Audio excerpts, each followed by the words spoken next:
Hi, I'm Shantia Marie, and after 20 plus years in law enforcement, I am here on this platform to share my journey about being black and blue. And why do I share my journey? Because it's been rewarding and it's been also been a little bit of hell because I've been able to help people and I've also hurt people because I've been helped and I've been hurt myself. But it's been such a beautiful nuance, and oftentimes the stories are only told from a monolithic point of view, not from the middle, not from the intersection. I've seen spaces, I've seen things that black people can change and that white people can change. I've seen where systems are actually, well, part of the system is actually good and other parts of the system is not so good. And when I live from that nuance, it has shifted what I first thought about policing when I first joined, because I became a cop because I hated the police.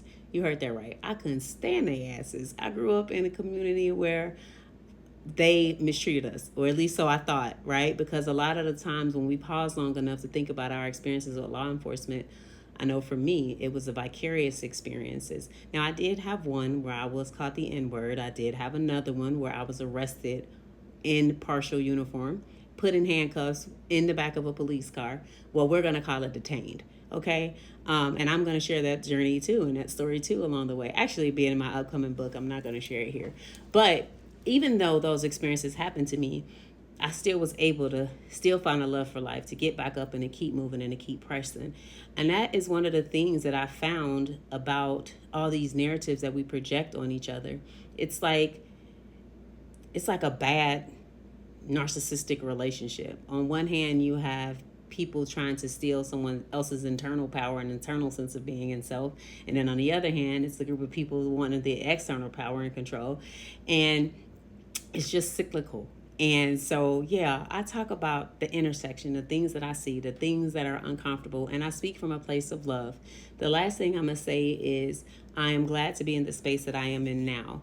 I have been through several life challenges, including critical incidents, including going to I was in the Army, so I've been to war, I've been divorced, and I've had one hell of a journey and experience. And along the way, I've had to do a lot of healing. I've had to learn a lot, grow a lot, lose a lot.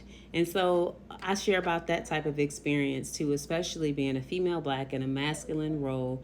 And I used to think that it was so wrong to be strong. And now I'm like, I can be strong and soft. And yeah, so follow me for more. I'll be sharing more about my stories and the journeys. And if you have any questions about law enforcement, if you're thinking about entering the job, the field, and I'm going to give you the nuanced perspective. I am not about to sugarcoat it and I'm not about to hide anymore. I'm done with that. All right. So, yeah, if you have any questions about my experience, and I can only speak for my experience. That's it. I can't speak for anybody else's experience, just mine and the people that I talk to. And that's very important to name on this journey anyway, too. But we'll talk about that later. Follow, if you made it this far, then baby, you meant to follow me. So go ahead and click that follow button if you made it this far, because I got some stuff to share. Later.